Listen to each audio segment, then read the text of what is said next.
Nagpangabay si Iloilo Governor Arthur Defensor Jr. nga likawan anay ang paghiwat sa mga aktibidad subong nga maintang tiyempo, ilabi na nga madamo ang nagahiwat sa kapiyastahan sa mga barangay sa Iloilo. Sudo ka Defensor kung posible hiwatan ng mga aktibidad ka ang isang parada kun aga o kun hapon kung diin hindi natuman kainit ang tiyempo. Subong we will draft that advisory of the executive board nga halimbawa likawan taanay ang public events, public and social events and activities from 9 to 5 in the afternoon.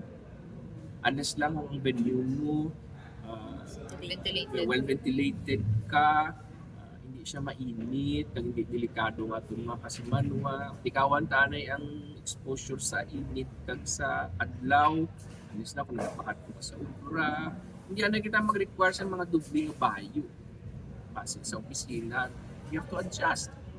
Sa aton mga events, yan na kita mag-event alas na sa hapon sa Filipiniana. That's it. Dugang pa ang Defensor likawan anay ang pagguwa man sa mabalay kung wala asang importante nga katuan o kung wala asang obra kag kung posible magsuksok man sang light clothes o kung komportable nga panapton.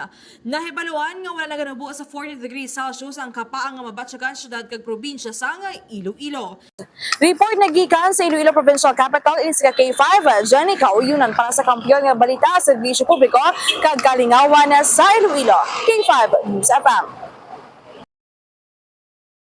Ang ining balita ang ginadulong sa inyo sang DTX Coffee Mix. Himo sa natural nga sangka pareho sa amarkuso, chia seeds, sugared cane extract powder. DTX Coffee Mix. Nakakapi ka na, naka-detox ka pa. DTX Coffee Mix. Mabakal sa mga butika.